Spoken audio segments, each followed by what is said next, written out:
What's going on, everyone? Nick from Comic Culture here. It's time for Nick at Night, my weekly comic book review show. Let's go over the books I read this week, and we have a ton of them. But before we get into there, go right now in the description of this video. You're going to find a link to the Comic Book Community Awards 2023 ballot. So make sure you log into there. It's a Google Sheet. Put your name, your email, and then go down and make sure you're voting for everybody in every single category. But specifically pay attention to Best Collaboration. Vote for Pop Culture Philosophers. We're on there for the Best Comics of the Month. So make sure to do that right now or after the video. We'd really appreciate it. But now let's get into the comics from this past week. I got a ton of them, so I'm going to go through them pretty quickly. We have Dawn of DC Wonder Woman issue number 2 from Tom King. If you enjoyed issue number 1 or at least intrigued into where it's going to go from there, we're not going to get a whole lot in issue number 2, but what we are going to get is a reminder about how badass Diana is, Wonder Woman. So we're going to get these kind of dueling stories right now, one set in the past, one set in the present day. We get a little bit more context on this rogue Amazonian who's taking out some of these guys, getting on the government radar, kind of causing this entire scene. And we get some action in here between Diana and the US government. There's some military involved, and there's a really cool interplay with those two stories. Amazing artwork, but it's just a big issue that kind of flexes Wonder Woman, which is great and fun, but like I wanted a little bit more story, but it's just a ton of action. There's a lot of heart in here. Interesting issue. It didn't really push anything forward, but I'm glad it came out. Check out number 2. Detective Comics from Rom V. We have issue 1075. Cool artwork in here. He's still possessed by like this demon wandering around, visiting familiar places. It's almost like taking him back to a real primitive mindset. So he's visiting places that have been really traumatic for Bruce Wayne. And some of the cops, some of the detectives are picking up on this pattern right now, and they actually find out where he's going. He's going over to Wayne Manor, and he's kind of like revealing his identity in a way, but some tragic stuff happens, and the people who realize who he is are kind of taken care of by this group that's basically setting Gotham on fire right now. I don't know if I like this issue in general. We'll see how this arc plays out. Batman being possessed and running around and not really being Batman and kicking ass like we're used to seeing. He's in a really tough spot at the end of this book, so we'll see how he gets out of that. The artwork and stuff in here is phenomenal. It's great. I'm loving it. Detective Comics, check it out. Dawn of DC, we have Flash issue number 2. So we have Cy Spurrier, Mike Deodato on here. Cool artwork. I enjoyed issue number 1 enough to check out issue number 2. Issue number 2 is kind of more of the same, but it has less of that nostalgic vibe to it, like classic Flash kinds of stuff. We get introduced to these new beings out here who save Wally from this like stasis that he gets put into that we saw in issue number 1. Grodd and his minions are out there right now doing some presumably random attacks on the city, but they kind of figure out that code, and they're up to no good as well. But they also get attacked by this weird being that kind of pops up in the middle of nowhere, just starts wiping everybody out. And we get a little bit more information on that person, and that person gets taken out pretty quickly by these new beings here too, which we're kind of promised we're going to be seeing a lot more of in the future. And they kind of look down on Wally and just humanity in general as like a, premature life form organism, not very complex or thoughtful or anything like that. So it was kind of an interesting cosmic perspective that even someone like the Flash with his abilities and powers and mindset is looked down so much by these other beings. I don't know. It was okay. What'd you guys think? Captain Marvel issue number 1. Went ahead and picked it up just for the cover grab, and I thought, hey, I got the comic, might as well check it out and see what's going on. I've been reading Avengers as well, and she's the leader of that team, and so it was kind of weird to see her playing double duty in here. So like those events aren't taking place at the same time.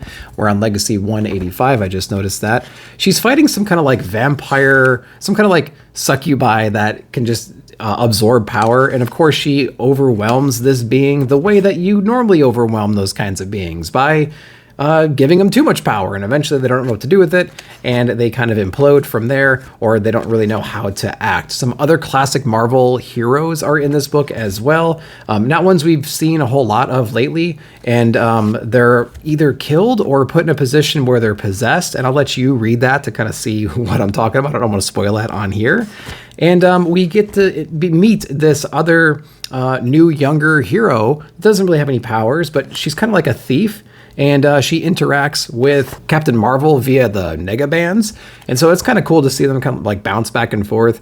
And so, yeah, we're just trying to figure out what we're going to be doing next against this vampire, like this energy vampire, and the fact that she's taken out some pretty long-term powerful Marvel heroes. We got to figure out what to do from there. Captain Marvel #1, it was okay. Art was okay.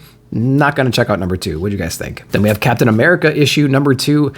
And issue #1 was pretty cool. It was like a day in a life of Steve Rogers going around fixing up this apartment building that he's been in for his whole entire life. And it's just like a day of kind of a thing. And he's interacting with his neighbors and trying to figure out what to do. Of course, a random hero will come across and say, hey, I need your help with this interdimensional threat or something like that. In this instance, Spider-Man comes over because he got a tip from Black Cat that ends up falling through. But I like the dialogue between Spider-Man and Steve Rogers in here.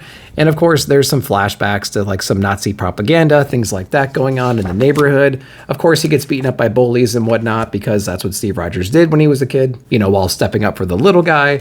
And it is a charming book. Now, we do have a big threat building in the background. They haven't met yet. There's no real idea that they exist, really. The villains in this book, though, have Steve Rogers on their radar, and they're hiring somebody who's extremely capable to maybe take out this threat. And there's maybe some timeline jumping here a little bit as far as like we can take him out and it could be like he never existed, something like that. I'm reading into that a little bit. But you know, if you wanted a slower pace, more in a day in a life of Captain America, I think this book is definitely for you. So you might want to check it out because it's been pretty interesting so far. You guys reading it? Let me know. All right, over to Titan Comics. We have Conan the Barbarian issue #4, the conclusion of this Conan arc that I've absolutely enjoyed. Now, my expectations for how complex and how full the story is a little bit less on Conan books than it would be for other books that have time and space to move around and kind of mature. So I wasn't expecting a whole lot from the story of this, but the story was very interesting. And basically there's this undead army. The source of this power is ancient. It's been around before in like this cycle kind of a manner.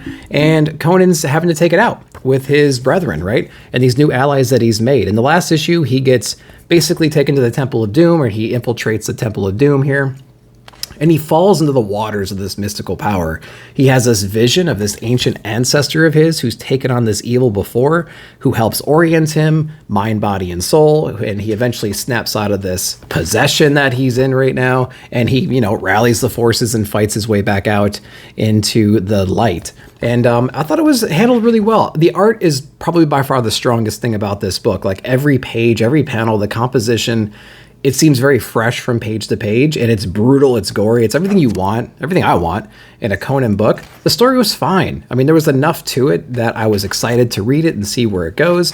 It does leave on a continuation point, so, you know, we're going to get more of this. Same writing team. I think it's going to be a slightly different art team, I think, which has got me a little bit sad, but Conan the Barbarian, great 4-issue run. I would check it out for sure. All right, next book we have is from Massive Publishing. We have Plot Holes issue #3 from Sean Murphy. I'm liking the series so far. I just like the concept of there's this group of people that are from all different kinds of literature, right? From manga or from classic comics or whatever it might be. Novels, romance novels, things like that, adventure comics, adventure reading, adventure books, whatnot.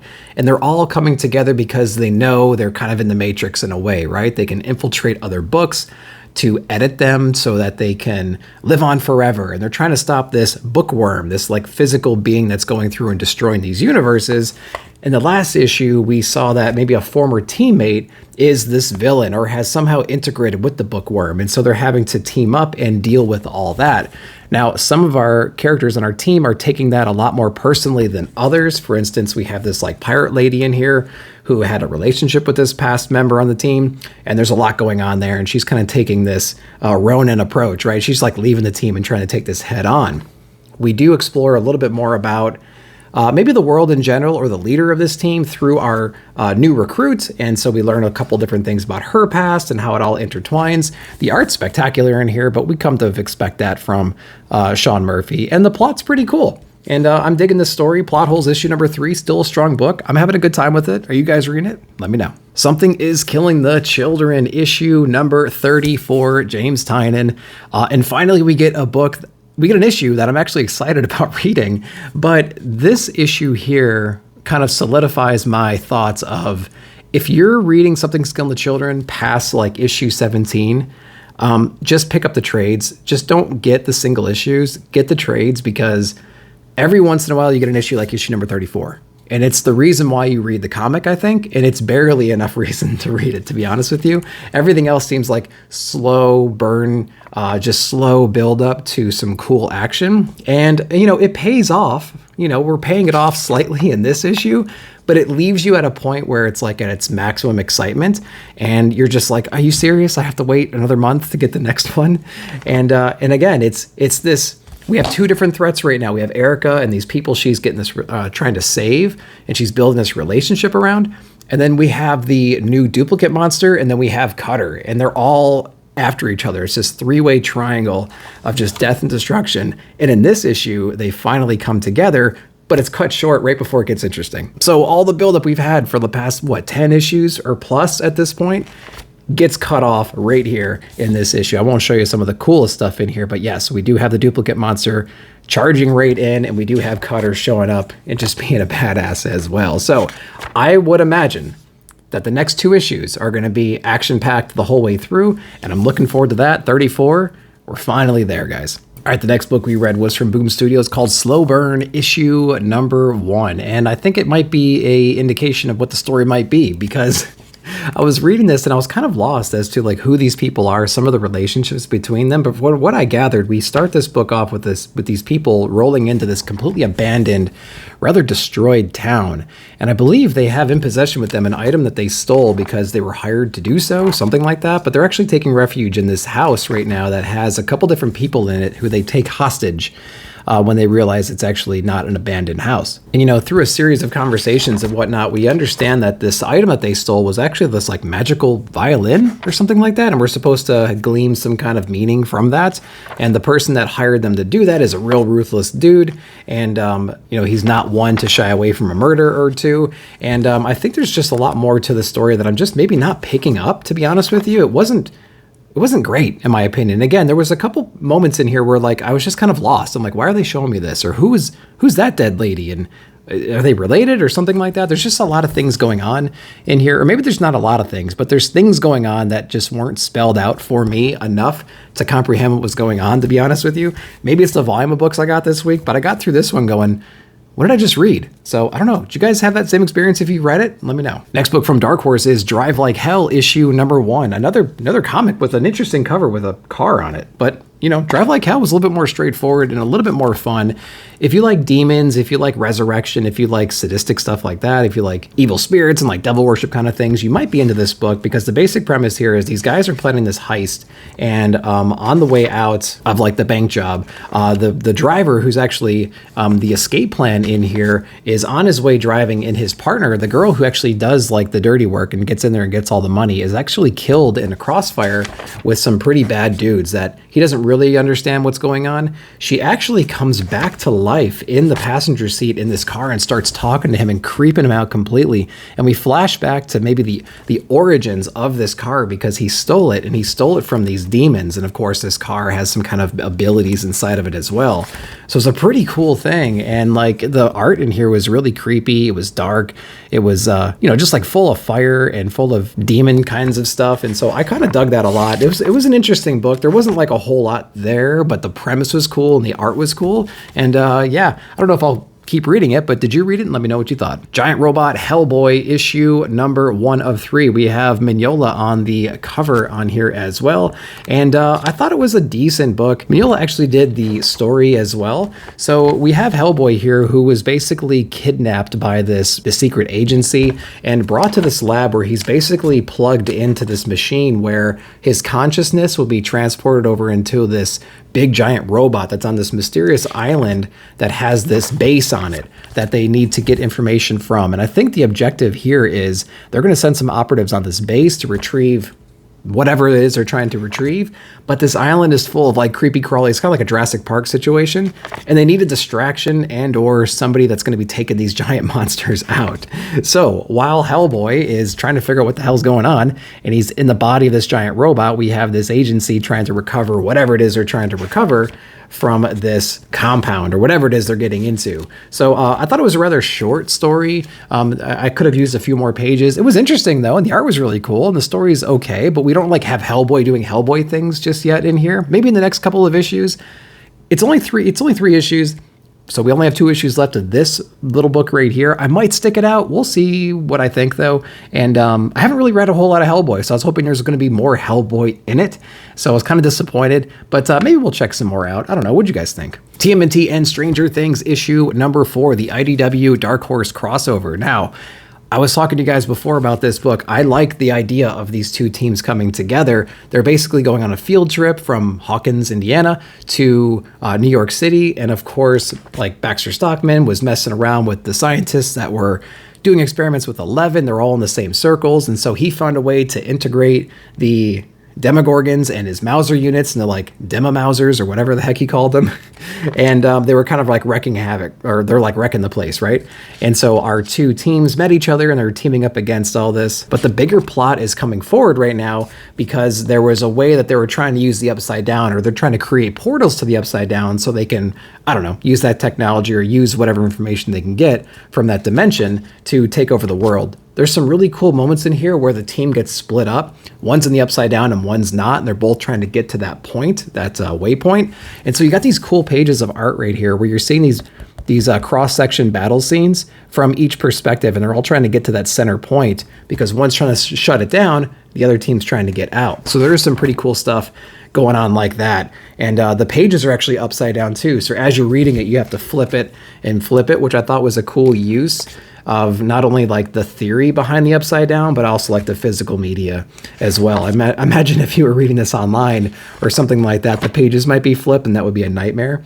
And, they end up saving the day, and it was a pretty cool little goodbye and a nice little reunion. And so I dug it. If you're into either properties and you can stick out a little 4-issue fun series, man, check this one out because I loved it. All right, the next book is from Ablaze. We have the Prism issue number 1. Now, I got to be honest with you, I don't remember the solicitation, and I don't know if I even read it when I put it on my final order cutoff. But I looked at the cover and I'm like, that's interesting enough to want to be on my radar. So I went ahead and picked it up, and when I was getting through it, I didn't know really what to expect, and I didn't even notice it has like this headphones thing going on right here. And music plays a gigantic portion of this book, or a big role in this book, rather. We kind of start off with this astronaut kind of a character, and he's descending back into the atmosphere, and he's falling in a way, and he's communicating with somebody with like this countdown going on, and it flashes to this stage where this endless crowd is sitting at, these impossibly big speakers right on the edge of the water, and they're like warming up, right? They got like this solo thing going on, and it's actually the lead guitarist falling in from space to start rocking out as soon as he hits the stage. And it was actually like kind of exciting to see, to be honest with you, when he hits the stage just completely rocking out. And we understand later as we read this book what music means in this world. But basically, there's parts of the world that become inhabitable, specifically around like the water sources. There's like some kind of poison or radiation going on. And they're understanding that through technology and through music and things, they're actually able to pump these vibrations or these rhythms or a combination of different things created by music into the atmosphere or into the environment. And it will actually take out this virus or this threat or this pathogen that is in the water right now, making things hell for Earth. So interesting concept, exciting bits in here as well. I don't know if I'll keep reading it. I might give it another issue, not entirely sure. Wasn't like anything I was expecting, but it was still fun. It was a surprise when I read it. Did anybody else read Prism? What'd you guys think? All right, Kill Your Darlings issue number 2 from Image Comics. I loved issue number 1. Issue number 2 may have been even stronger than that. So to do a quick recap of issue number 1, we had some flashbacks to kind of like Salem witch trial types of things. There's these different witches who were captured. Some of them were killed. And the basic premise, I think, is that maybe the land is cursed or it has this like latent magic power still seeping in here. We have this little girl who lives with a single mom. She has a very active imagination, and she has this whole made-up world that she's kind of thought of because what else is there to do in this time? And I think we're talking about like the late 90s at that point. And I think some of the magic mixed with some of her imagination, and this evil came out and ended up orphaning this girl by killing her mom. She gets the blame for it. She gets sent to some kind of a juvenile, I don't know, living facility. And so she has to sit through like therapy sessions and take all kinds of medications and things like that. And so she's basically kind of living out her time over here. But there's a moment where she gets woken up in the middle of the night, and she actually comes face to face with one of the creatures that she imagined when she was a kid. And he's like, we got to get out of here. We got to go. The evil's back and things like that. We need to team up and get out of here as fast as we can. So we get this cool imaginary creature that we've seen in the other issue interacting with her in the real world when she's not imagining things. So maybe some of her allies that she dreamt up in the first issue are now alive through some kind of sheer will mixed with magic. Who knows?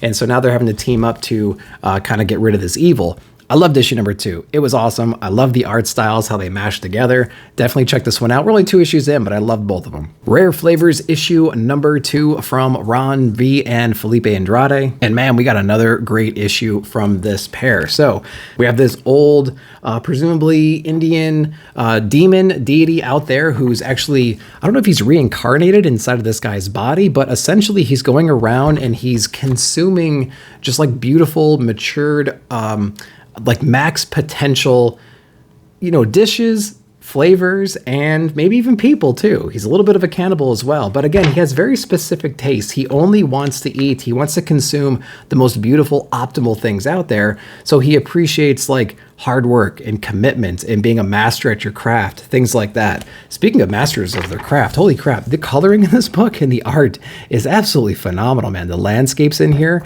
the scenery, the character design, I just love everything about this, not to mention the recipes in here. If you're a fan of unique, obscure chilies, man, there's a recipe in here that you should probably try, and it looks delicious, and I'm not really into that kind of stuff, but holy cow, the color palette in here is just remarkable. I love that. I actually love this villain, this demon. I guess he's a villain at this point, right? We're kind of rooting for him, but he's also doing some awful stuff.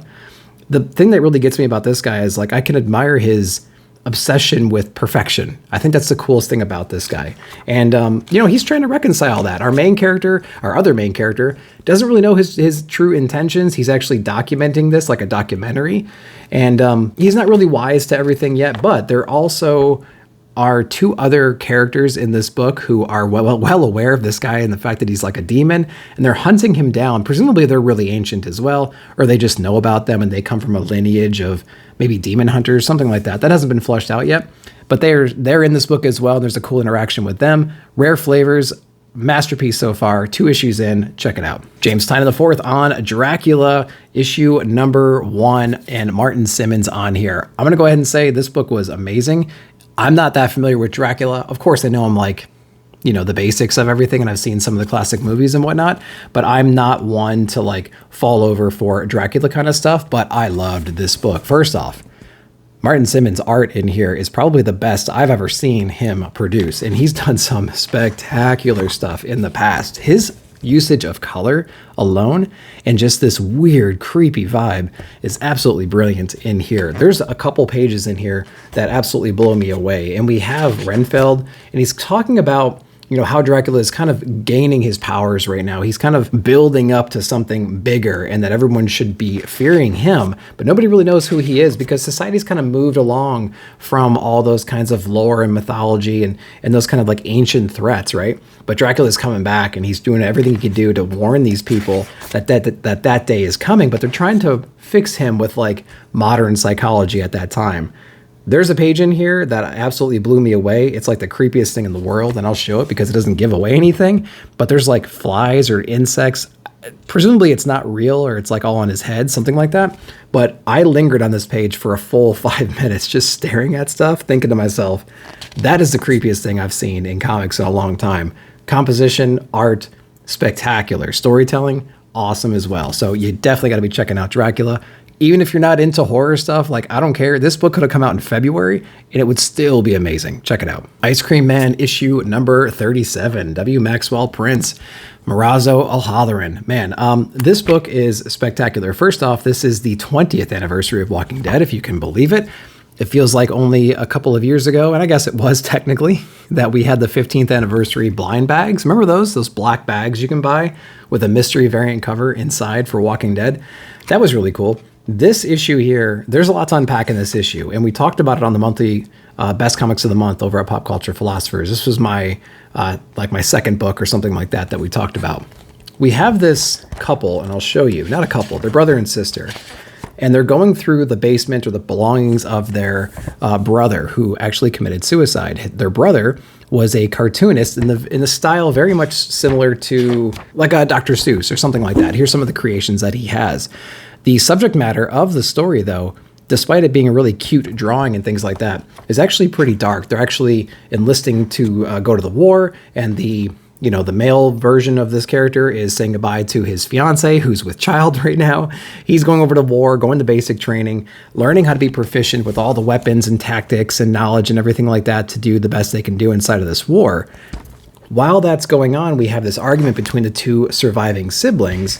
One of the siblings, the woman, is on the side of, suicide is very selfish. How could he possibly do this to us? Things like that as they're going through his possessions. And the brother over here is on the other side saying, like, you don't know what his headspace was, and life is terrible and tough and it's hard, and we can never imagine what he was going through and everything. So they're back and forth. They're at each other's throats for like half this series. At the exact same time, we have the brutal realities of this, really imaginary war going on, almost representing like the conversation itself, or perhaps it was the mental state of their brother who took his own life at one point. And this presumably could have been the last thing that he wrote, maybe he was like so prepared for whatever can kind of come his way. But at the end, it really does not matter. They're up against this nameless, faceless, cold, sterile threat right here who ends up taking out the entire battalion. He never makes it home. And there was this other interesting thing in here about the fact that these creatures have 4 lives. You know how we say like cats have 9 lives? There's an interesting thing in here where he has 4 lives, and I haven't figured out or pieced that together yet why that would be relevant. Like, they bring it up a few different times, and I don't know why that would be the case. This creature uses all 4 lives inside of that battle. And at the end of this book, one of the brothers actually walks away and looks at that cartoon again that was unpublished, those creatures that were dying, and basically just says, I don't get it, and he walks away. So I'm trying to figure out, like, man, there's a lot going on there. There's a lot of layers to that. You can extrapolate what you can from that, but Ice Cream Man 37... I can't remember the last time an Ice Cream Man book made me think as much as this one has. So there's a lot to unpack inside this issue. It's a must read in my opinion. Ice Cream Man is a must read no matter what issue it is, to be honest with you. But this one was especially strong for me. Speaking of books that were pretty strong, man, we had Firepower issue number 28. Now, I've been kind of crapping on this series, to be honest with you, for a while now, because it feels like we don't get a whole lot every issue. And the Firepower, to me, was meant to be something special and something to, worship and be sacred. But, as this book went on, more and more people had the ability, like keep comparing it to Dragon Ball Z. Like once Goku went Super Saiyan, everybody got Super Saiyan after that. And before you know it, by the next arc, we have half a dozen characters being Super Saiyans at this point. But, I understand it. It's a cool ability. People are training. People are going to have that opportunity in their DNA since, our main character, Owen, had it to begin with. So it made sense that his kids would have it. And I guess through sheer will, his colleagues and his wife got it as well. But that was cool. This issue has nothing to do with that. This issue is interesting because the little child, Doug, Owen's son, is actually writing letters back to his grandfather, initially because he had to. It's kind of like a chore, like, oh, Mom, I can't believe I got to write this letter. So all these letters get sent, and you get these constant one-page spreads with this letter on the side to Grandpa, and then the voice, the language used, and like the intention of the letters changes drastically from the very first letter that he gets sent over here. I think it starts off with, Mom made me send this. Nope, cross off. I wanted to write you a letter to tell you how it's going. And so basically he's recapping all these different battles that they're having from city to city. And as it goes on, 10, 15, up to 20 letters later, it becomes more and more depressing. It's like, we don't have any energy. We haven't slept in 2 or 3 days. And, oh, Dad got really hurt this one time, but we're going to make it through. And we're hunkered down right now. And we're afraid that even the noise from the pen scratches in this paper is going to alert them to where we are. So like things get really desperate. Things get down in the trenches. in some of this right here. And we progress further through the story, and he's actually getting closer. This unit's getting closer to where Grandpa actually is, and to the point where they can actually go see Grandpa again. And so it was a pretty emotional issue, to be honest with you. And I think the execution was done really well. And I wonder if it was a way to maybe speed the story along, to be honest with you. I mean, it worked. We had this dragon that we've been dealing with for, I don't know, a dozen issues or something like that, it feels like. And they actually kill him in the letter in a 1-page spread. So I'm like, okay, great. So like, now what do we do? Is the threat over? I don't really know. But real emotional ending, or emotional roller coaster issue. Check this one out for sure. All right, we have Void Rivals issue number 5. Now, this book is a great book. If you don't even, you probably had the fact that there's some other IPs in here, but I don't want that to be the thing that keeps you away if you're not interested in those, because there's actually an interesting story going on in here that has nothing to do with some of the other IPs that they've been talking about. So if you're into like cosmic, galactic, space battle kinds of stories, like a Romeo and Juliet situation with some connections to maybe some old properties, then Void Rivals is a very safe place for you to be. So don't worry about that. You won't get hung up if you don't know who some of these characters are, because honestly, I don't know who some of these characters are, but I still think they're cool people in this universe. So again, I mentioned Romeo and Juliet just because we have these two different people right here who were codependent. They were actually relying on each other to save themselves from this planet that they crashed on, but they're not supposed to talk. Like, these two cultures are at war with each other forever, all over the galaxy, and there's a giant conspiracy keeping that to be the case, right? And so they explore this a little bit more. They're starting to realize that maybe there is some kind of a conspiracy here. Maybe there's some kind of engine driving this constant chaos that shouldn't be the case. Both of these pilots that we're talking about right now come from royal lines. And so I think they're starting to realize like who each other are. And our one main character, after being tortured for quite some time, actually gets rescued by this rebel that's out here, who's also part of a larger group, who's more aware of this conspiracy and trying to maybe break it down from the inside out.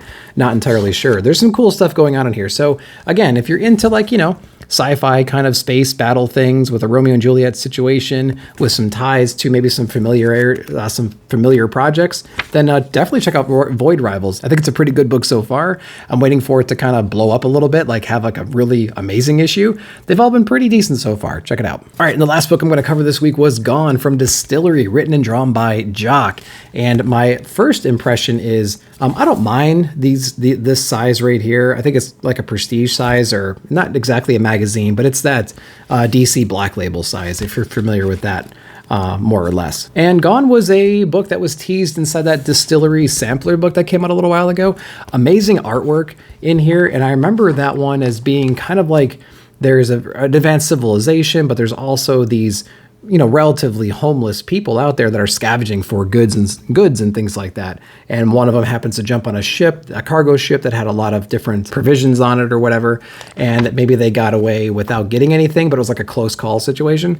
That's kind of what's going on in here. We get to know our main characters, and we also get to know how desperate the situation is. And this child joins up with this gang of people who we all think they're on the same page, and they're going to jump into this big cruise ship and steal a bunch of supplies and be like set forever, even though that's kind of hard to believe. But some of the crew have different intentions, and our main character that we're following actually gets trapped on this ship as it goes off into space, and we get to see kind of what her experience is living inside of this spacecraft as it goes into orbit.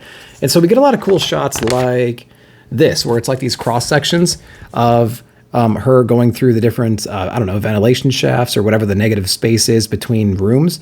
And we get to see what's going on in different rooms. And she becomes part of a larger rebellion inside of this, kind of unwillingly, to be honest with you, because her main objective is to survive, first off, make it back home to see mom, who's not doing so well. And she gets pulled into this whole entire thing. So it was an interesting story, but I think I enjoyed the art more than I enjoyed the story aspect of it. I felt like I wanted a little bit more. It was an intriguing universe, but I think I just need a little bit more context or world building or something. There's something missing on the story side. Art was spectacular. Format's cool. Feel of the book is cool. But it's like, I I don't know, I feel like I'm missing something. I can't quite put my finger on it. Did you guys read this one? Let me know what you thought. So guys, that's everything I read this week. I hope you enjoyed that. Let me know down below in the comments what you read and what your favorite books of the week were. And while you're down there, hit that like button, hit the subscribe button, and check out the channel membership join button as well. I would really appreciate it. But thanks again for watching. See you all in the comments.